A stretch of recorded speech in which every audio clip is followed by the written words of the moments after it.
ॐ भद्रं कर्णैभिः शृणुयाम देवाः भद्रं पश्येमाक्षभिर्यजत्राः स्थिरैरङ्गैस्तुष्टुवागं सस्तनूभिः व्यशेम देवहितं यदायुः स्वस्ति न इन्द्रो वृद्धश्रवाः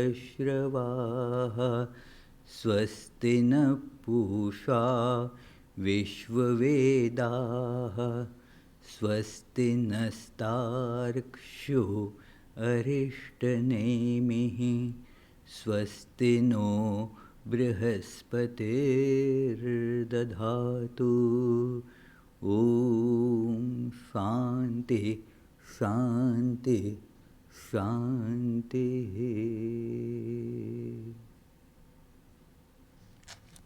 Let us pray together now.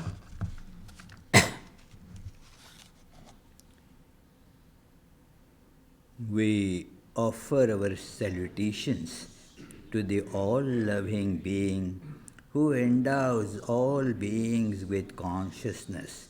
We meditate on the Lord, who is the origin of the universe. Lord, Thou abidest in all. Thou art all. Thou assumest all forms. Thou art the origin and goal of all. Thou art the self of all. Thou art existence, knowledge and bliss. Salutations unto Thee. May the world be peaceful. May the wicked become gentle. May all creatures think of mutual welfare. May their minds be occupied with what is spiritual and abiding. May our hearts be immersed in selfless love for the Lord. Peace, peace, peace be unto all. Today is the birthday of Lord Buddha according to our calendar, that is lunar solar combined calendar, and then it falls on the full moon day. According to some calendars, it would be the next full moon day. And there are other calendars with which the Buddha's birthday is celebrated. Actually, it is falling on tomorrow. Tomorrow is the full moon day. But since Sunday, today, we have decided to think of Lord Buddha's message today, and our Peter Travisano will lead us into a beautiful song on Buddha composed by Enlightened. And so, Jitendra, do we have that song? Yeah, very good. Oh, good. So please proceed and join in singing.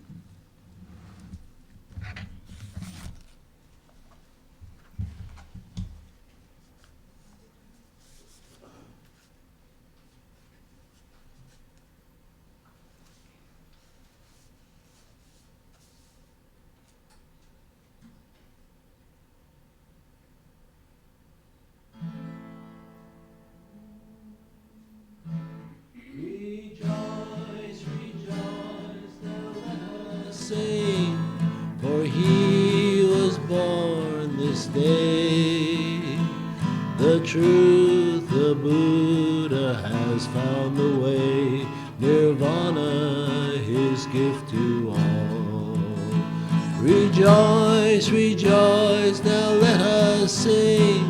For He was born this day. The truth, the Buddha has found the way. Nirvana, His gift to all.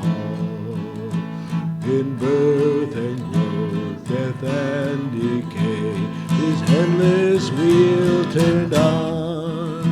It broke the wheel he saw the noble truth. He turned away a king's reward to look at life in full. His eyes only saw our grief, his heart our tale of woe. Rejoice, rejoice, now let us sing, for he was born this day. The truth the Buddha has found the way, Nirvana his gift to all. Rejoice, rejoice, now let us sing, for he was born this day. The truth the Buddha has found the way, Nirvana his gift to all.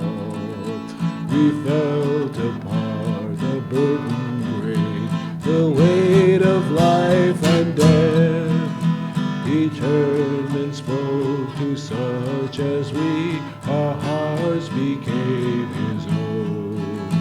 Our cries were plain, yet no one heard. Our hearts were turned to stone.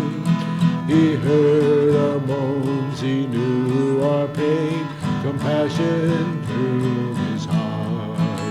Rejoice, rejoice, now let us sing, for he was born this day.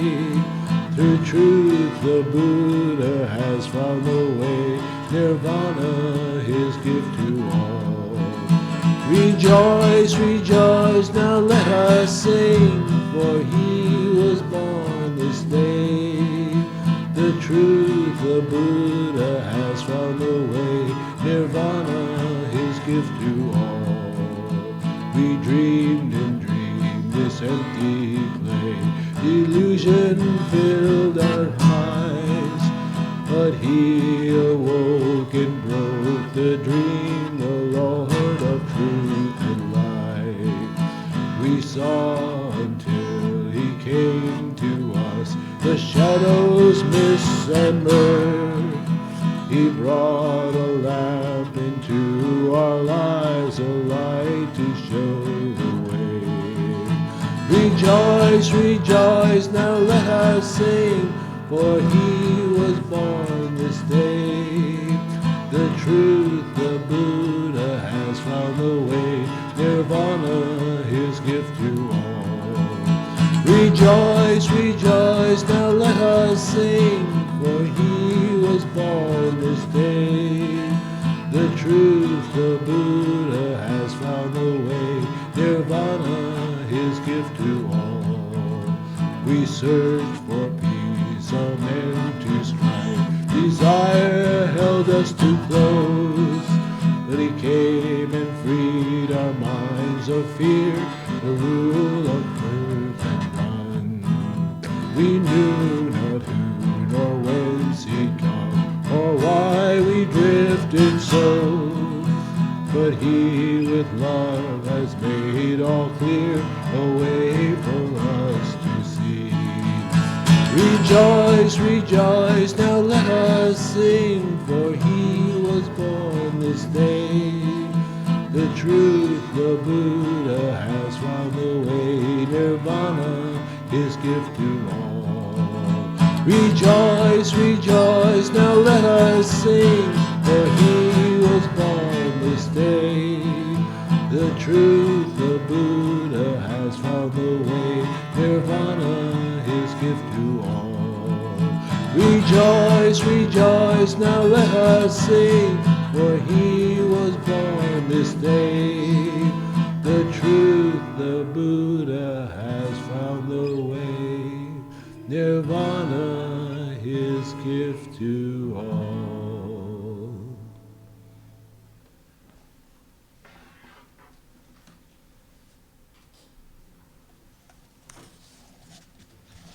Thank you, Peter.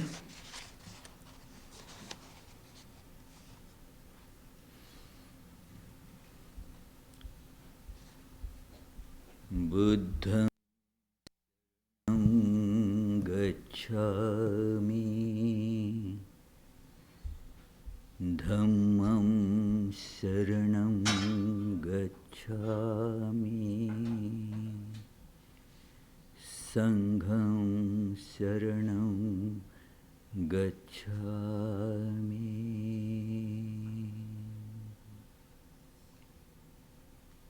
I take refuge in the Enlightened One. I take refuge in Dhamma, the teachings of the Enlightened One. I take refuge in the order that follows his teachings.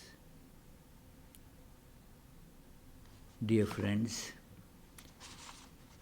in the tradition, this day of Buddha's birth is also the day of his passing away and also the day of his enlightenment, becoming Buddha. Really, Buddha is born means the enlightened one was born. That day Buddha got enlightenment and thus became completely free of all the fetters in the world. So, therefore, in a way, Buddha is born whenever anybody gets enlightened. Whenever anybody understands the principles of these great teachings, the Dhamma, and thus frees oneself from all the fetters of flesh and mind, and thus Buddha is born then.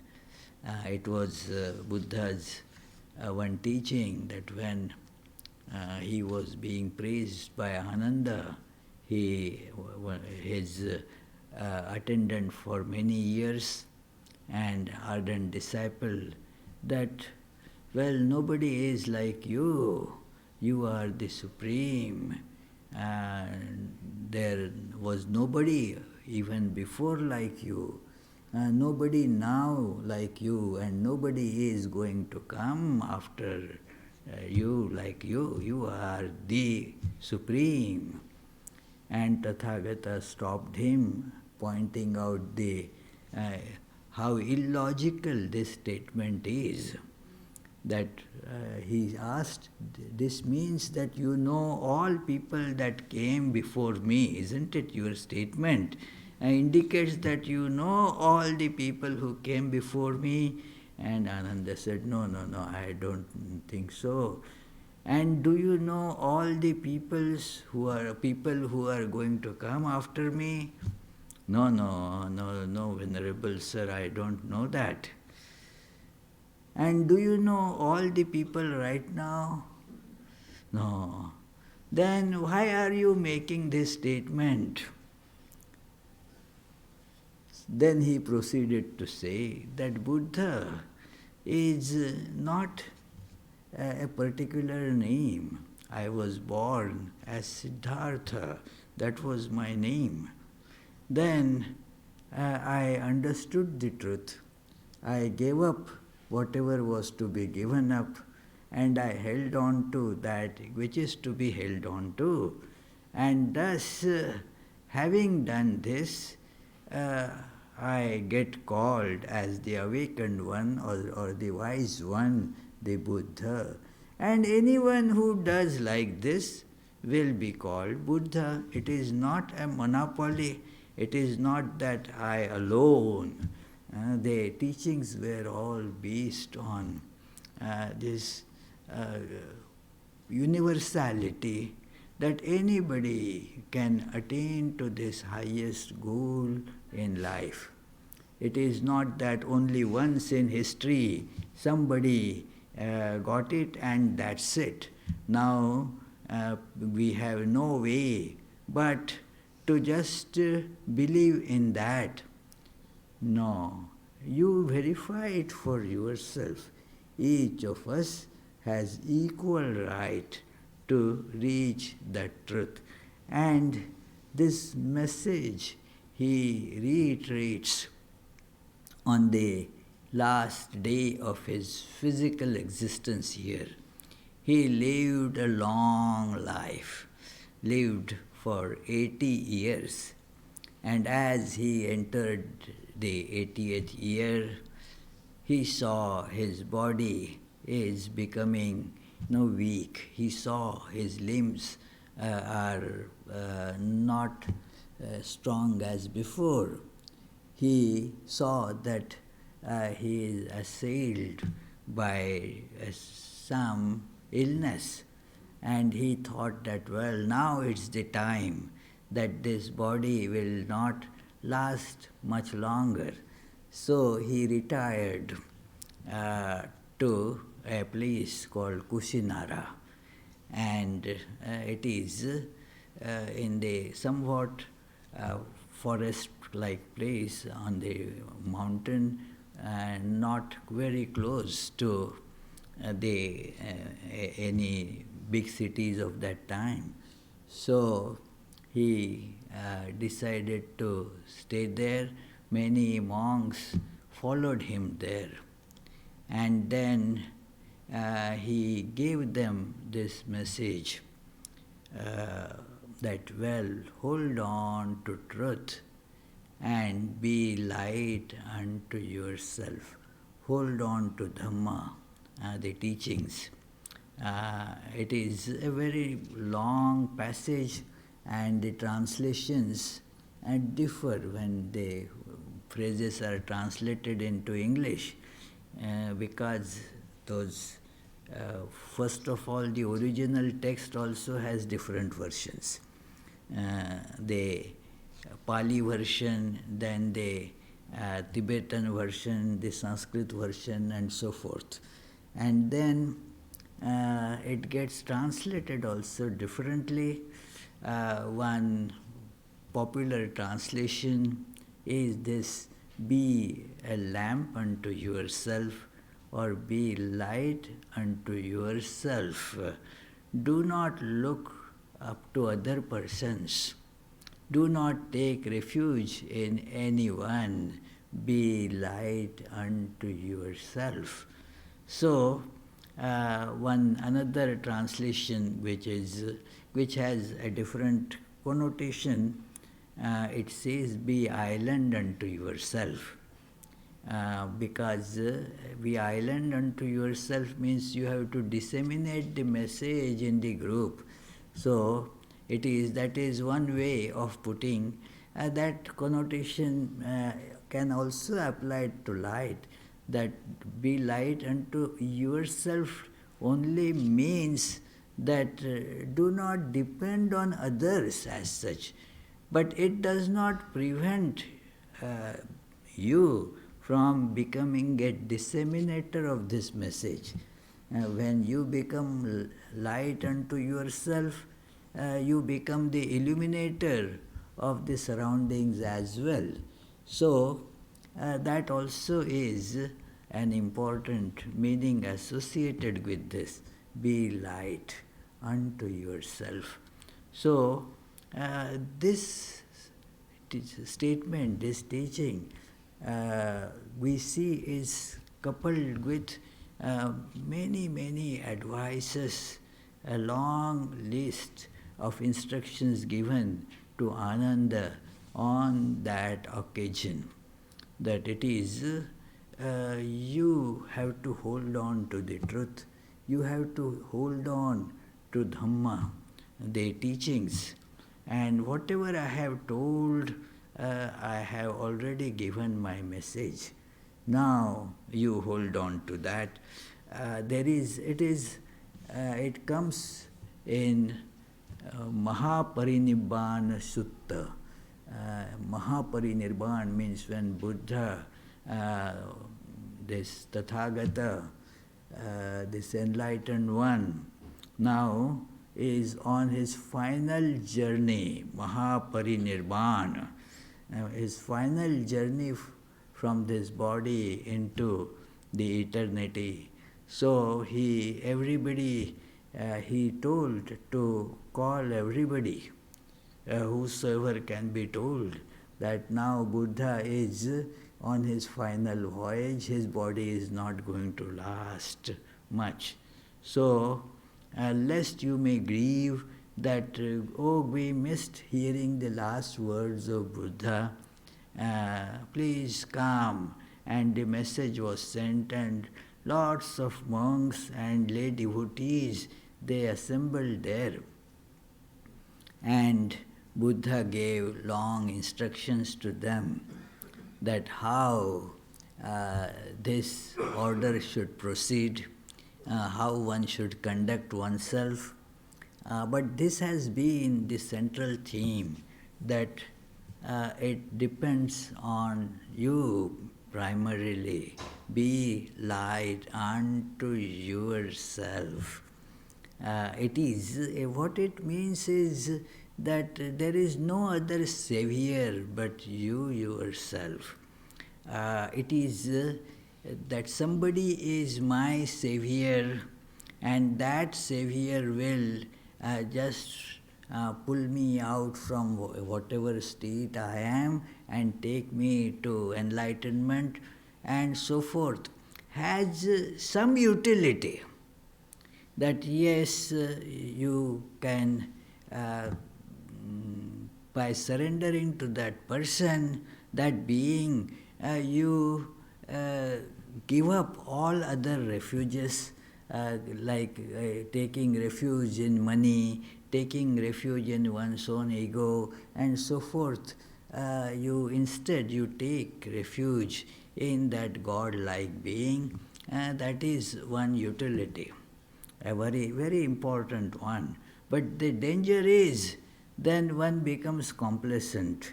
That so I don't have to do anything. That is my savior, will take care of me. I can do anything, but since he is the savior, he will pull me out when I am in danger. And so there is not that dedication to take the responsibility. That idea is sidelined when it is said that, well, there is somebody else who will ultimately pull you out of this mess that you are in. So therefore, with this belief, the psychology works in a peculiar way. Okay, so let me make as much mess I want, and then there is somebody to pull me out of it. But no, Buddha said, no, it is you yourself have to do it. If you do, well, you have lot of help. But if you don't do, then nobody is helping you. Remember that. So, let us read from one version of this message, a small part of that. It runs pages after pages, that how the things happened, how Buddha gave instructions about how his body to be cremated and all these things. So, but this is a small portion that we are going to think about today. The Blessed One addressed Ananda in behalf of the order, saying, "What then, Ananda, does the order expect of me? I have preached the truth without making any distinction between doctrine hidden or revealed. For in respect of the truth, Ananda, the Tathagata has no such thing as the closed fist of a teacher who keeps some things back." Yeah, he did not keep anything back. Sometimes the teacher tend to keep certain things so that the disciple does not start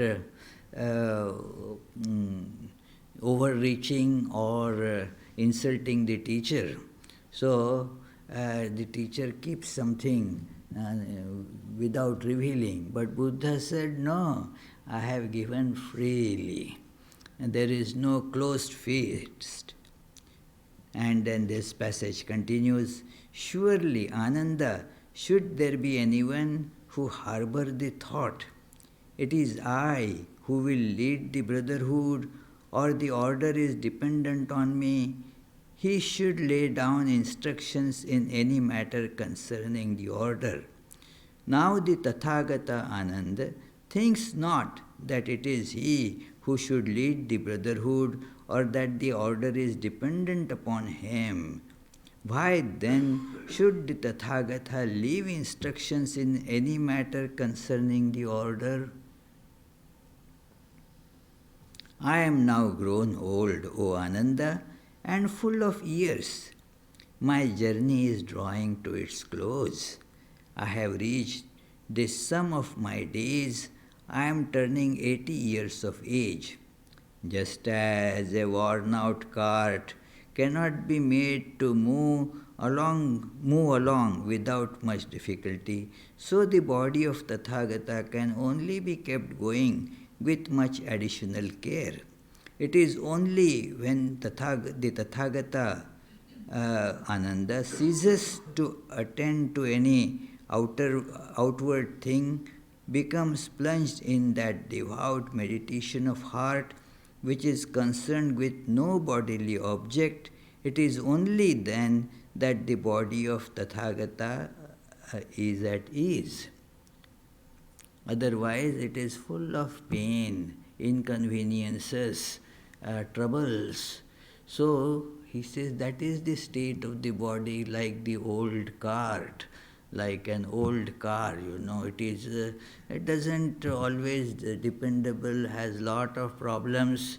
They tell the story of a very old car, and it was starting, the driver is having lot of problem. He was opening this hood and doing something, again it would start, again stop, and then while that making all sorts of sounds, and came near the toll booth, and the clerk at the toll booth said, $5.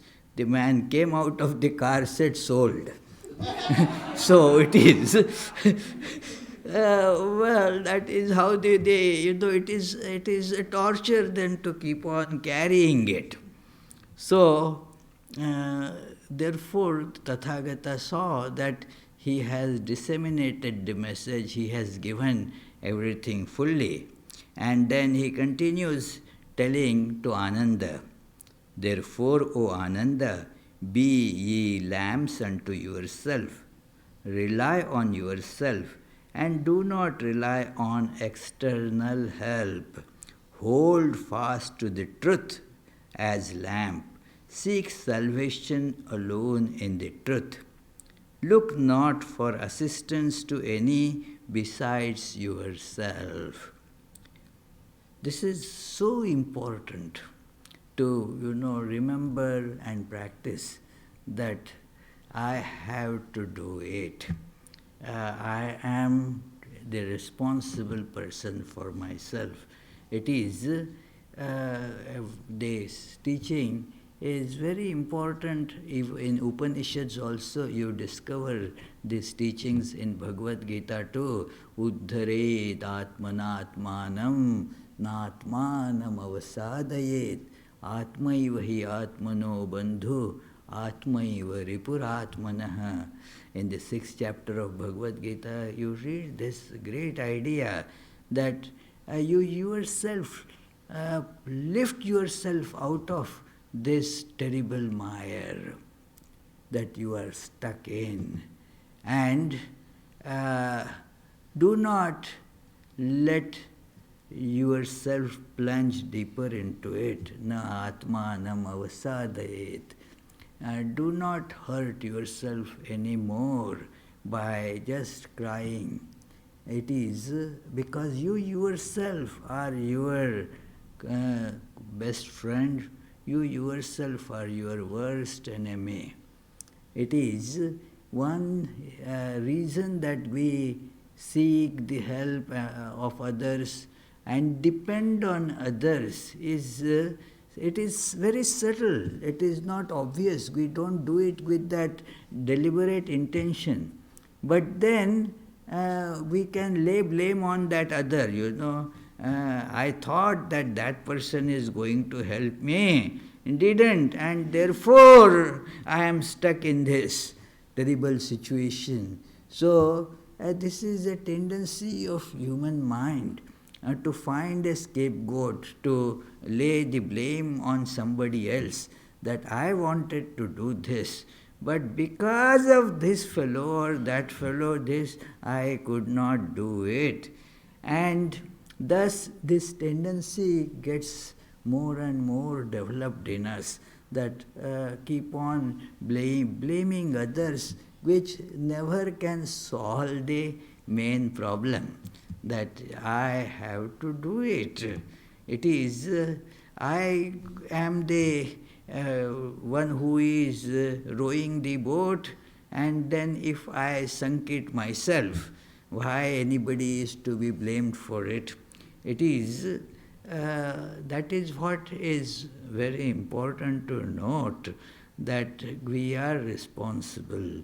This was the whole substance, throughout in the teachings of Buddha, that do not depend on external help. Be yourself, you have to follow the guidelines, the truth that you see, and it is observe. It is the need of the hour, that when people were thinking that if I do this sacrifice, then things will come to me. If I follow this particular person, then that enlightenment will come to me. Buddha came and showed that no, just see things as they are, and thus that will reveal unto you what is the truth.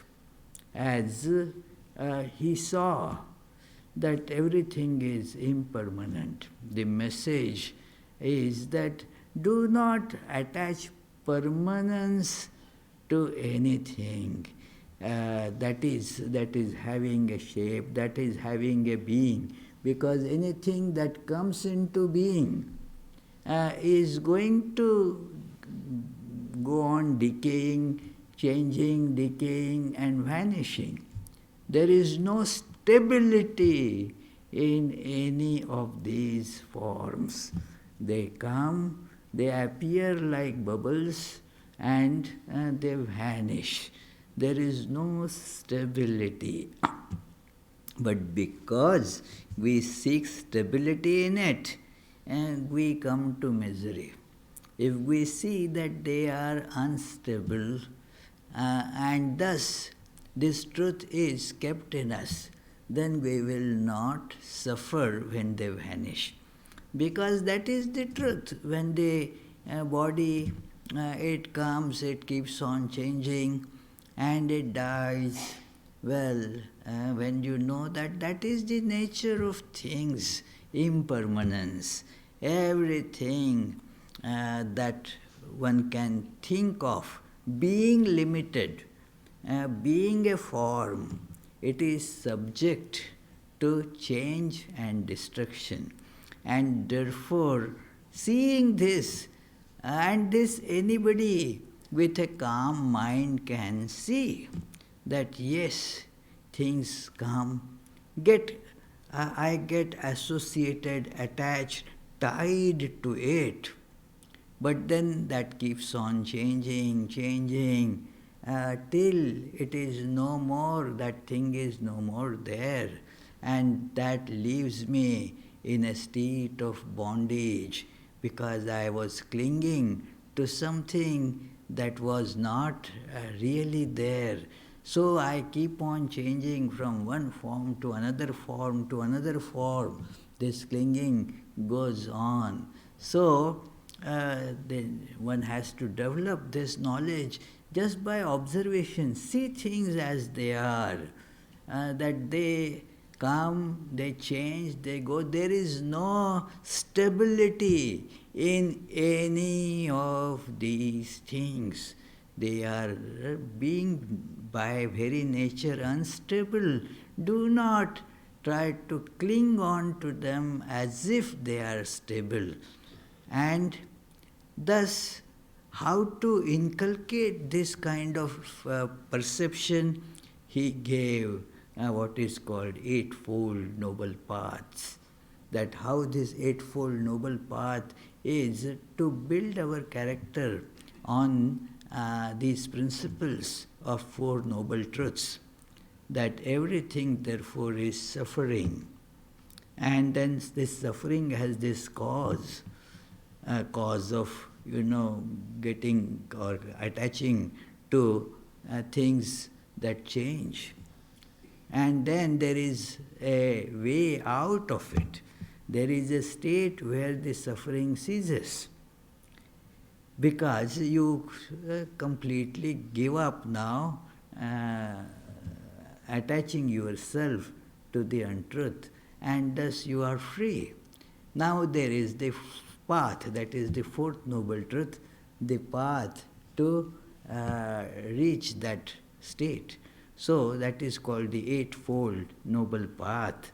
So he gave detailed instructions as to how one should follow that path, and that is all based on his personal experience as one discovers that, okay, I went from this road to that particular place where they are, giving something nice. There is, some people go with great craze. Some ice cream shop gives a free ice cream someday. And then where is it? Where? So you go by that road. I just went there. I had a scoop. They give only one scoop. So go. Okay. So it is. So the crazy ice creamers, they immediately take the cue. Okay, that is the road. So now this person told it on the basis of one's own experience. I mean, I went there myself, I know. So just follow, go straight, take a left, and then there you will see the shop with a long line. So that's it, tells that you have to stand in line for at least 15 minutes. So that is, so Buddha, on the basis of that one's own experience, that this is how these noble truths came to me, and you can get them too. Follow these teachings, and you will get them, those truths. So he further continues, and how, Ananda, can a brother be a lamp unto himself, rely on himself only, and not on any external help, holding fast to the truth as his lamp, and seeking salvation in truth alone, looking not for assistance to anyone besides himself? Herein, O Ananda, let a brother, as he dwells in the body, so regard the body as he is, being strenuous, thoughtful, and mindful, may, while in the world, overcome the grief which arises from the body's cravings. It is body's cravings that unsettle us. Various types the body is associated with so many cravings, and we cling to the body, and thus those become my cravings. And thus I become full of suffering. I have all these bondages because of that. So he sees that you observe this, that it is the bodily cravings are the cravings of the body. It is going to go away. Don't cling to it. And they are not your cravings anymore. It is the body that is going to happen to body.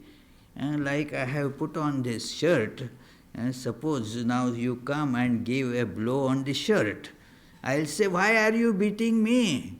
And because I am connected with the shirt, if I take it out, keep it on the hanger, you can give it as many blows as you want. It won't affect me because I am not caught with it, I am not connected to it.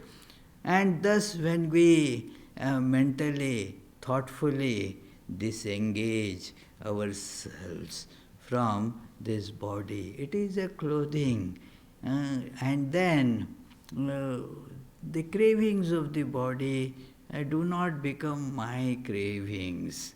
This is a matter of practice, friends, and therefore one has to go in that practice. It is, while subject to sensations, let that person continue so to regard the sensations that he being strenuous, thoughtful, and mindful. Strenuous means very deliberate here, and mindful may whilst in the world overcome the grief which arises from sensations, that it is cold, it is hot. Well, cold, hot, the seasons change. Sometimes it becomes cold, sometimes it becomes hot. One need not associate one with it. I am free from it. It is the body. I let the body take care of itself, that it is. Thus, the sensations, pleasant. Eat something that you like, and then you get a pleasant sensation. Eat something that you don't like, you get a painful sensation. But these things again change, and therefore do not attach yourself to that. They are just sensations. They are sensation because of the touch of the body and that outer material. They come in contact and create sensations in mind. So do not cling to those sensations either. They also come and go. They come and go. So do not tie yourselves to them. And so also when he thinks or reasons or feels, let him so regard his thoughts, that being, same thing with the thoughts. Just as, body, then sensations, then the thoughts or emotions, same thing, that they arise, they stay, they go. It is all thoughts. See how many thoughts from morning till now must have come to us and gone. It is, they come, they make their presence for a short time, and we dwell on them. And then before anything happens, the thought goes away. Do not cling to those thoughts. You have to act on them, but don't cling on them.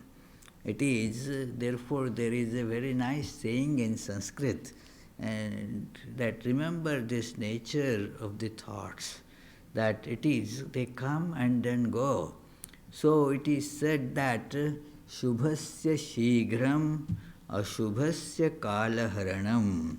That Shubhasya means if you get an auspicious, very good thought, a very good idea, then act on it. Because if you don't act at that time, if you decide, I will do it later, then the thought will not last and you will forget to do it. You will not do it because the thought came and you decide, okay, I will do it later. No, don't do that, because that thought, that vibration will go away and you will not do it. So while it is there, do it. And similarly, if you get a thought that is not really a good thought, you know it is not the good thought, that somebody, suddenly this thought came that this man hurt me, and so let me go and kill that fellow. Now you know that it is not the good thought. So well, postpone it. It may come very strongly, let me do it now. Just tell yourself, don't do it now. What is the urgency? Maybe that fellow is bad, okay, but you can wait later on. There are some other important things that you need to do right now. That thing can wait. Because at that time mind is not ready to think that, well, no, that person is good, and that kind of treatment will not work. The mind is dead sure that that fellow is bad and you need to kill that fellow. That is very strong, very powerful. So, what one can do is to slowly tell the mind that, well, you don't have to do it now, isn't it? There are important things for you to do now. Why waste energy? So postpone it to some later time. And then what happens? Same, that thought also goes away. That thought also doesn't stay, it will also go away. So therefore the nature of thoughts, it comes, stays, goes. So whatever is beneficial, act on it right away. And then if it is not a good thought, then wait. Kala haranam, that keep it on the back burner. Well, let us see, we will think about it later on, and then that will go away. So it is this ponder on this nature of thoughts. Do not give permanence to it. So there is not associating with these vilest in the world, that person overcomes grief which arises from the craving due to ideas or to reasoning or to feeling or to sensations or the bodily changes. Thus one becomes free.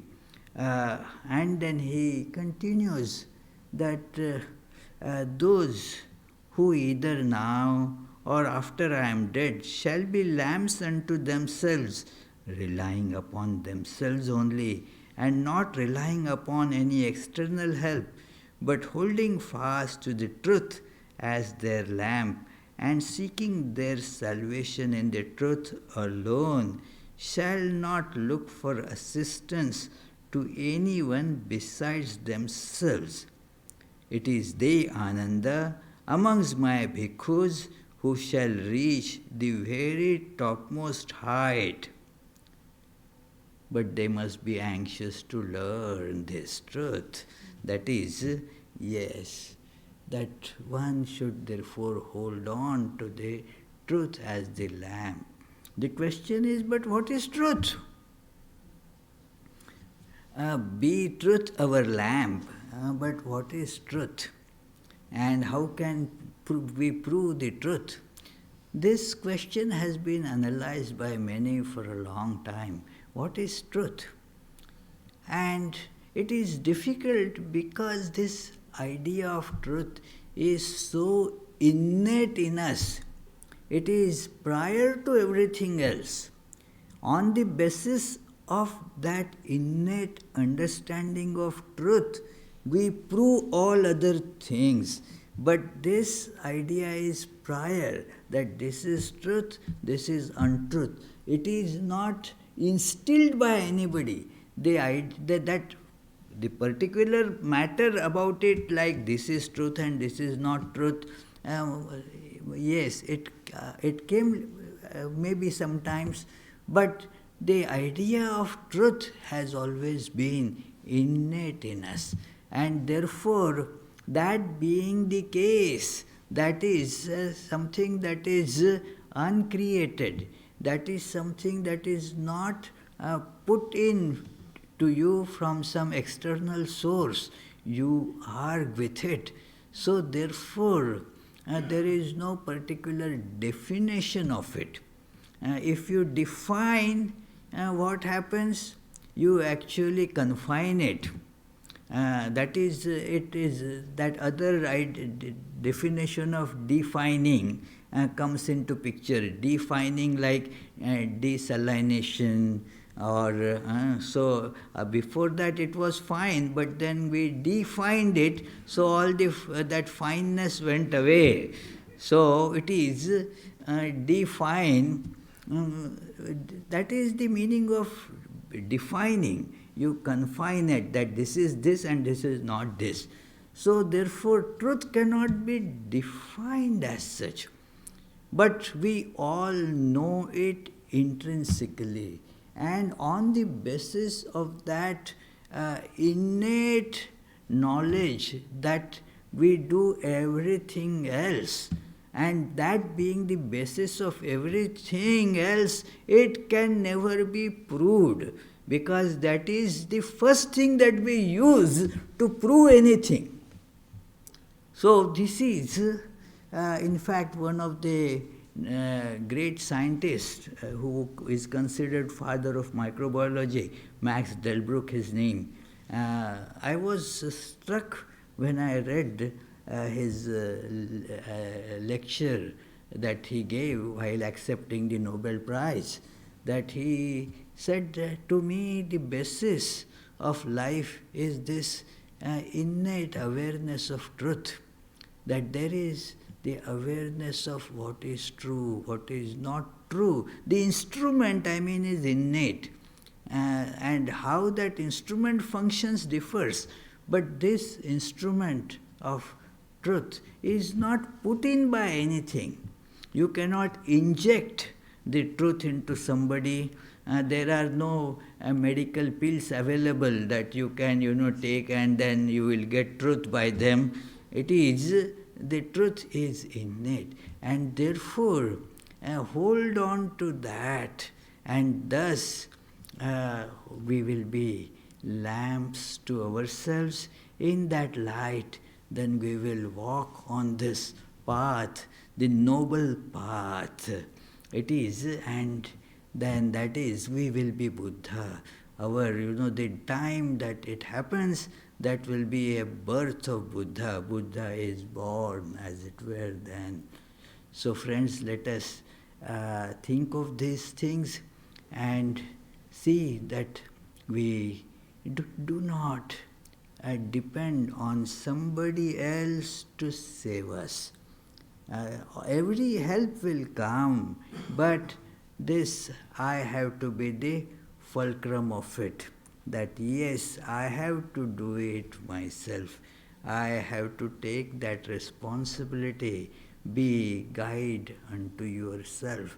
This is the most important thing. Swami Vivekananda highlights this as the supreme idea in Vedanta, that it teaches you to take all the burden on your own shoulders, that you do as you do, so you reap the result. So let us imprint this idea on ourselves, and we will see that our life thereby starts walking on this noble path to enlightenment. Let us meditate on these ideas for half a minute or a minute, and then if you have any questions, please feel free to ask. Then there will be the announcements, Arati and soup supper.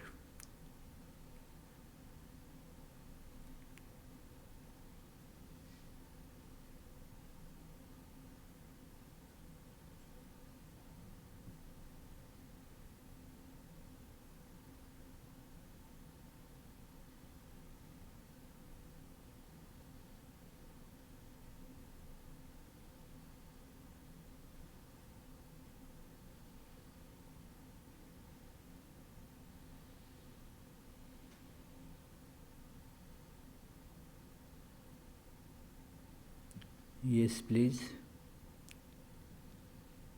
Good. There is no question today. Everybody has decided to ask the question to oneself, be light unto oneself. Good. So, I request Vishwanath to begin his offertory, and while he is doing that, let me give you an account of the programs to come during the next week. On May 6th, the topic of discussion on next Sunday is art of doing nothing. So, the other programs during the week will go on as usual, that Tuesday and Friday classes at 7:30 p.m. On Tuesdays, the topic is Sri Ramakrishna and his divine play. Fridays, it is Jnana Yoga. So, it is, and on coming Saturday, it being the first Saturday of the month, there will be a day-long meditation after the regular session of the guided meditation and prayers. And then there is a retreat coming up on the aspects of managing the mind, the psychology of yoga by Pravrajika Brahma Prana. That will be in June, but we are giving advance notice so that you can plan, you can reserve that day and so forth. So, Pravrajika Brahma Prana is one of our nuns, and presently she is managing the works at the Vedanta Center, Vedanta Society of Northern Texas in Dallas. You can register for that retreat in the office. The website registration is yet to begin. In a couple of days, hopefully it will begin. So now there will be the Arati singing, and then, as I mentioned, you are all welcome to join the supper. Yeah, it is coming, yeah, we have to do the closing prayers. Oh, okay, yeah. Thank you. Yeah.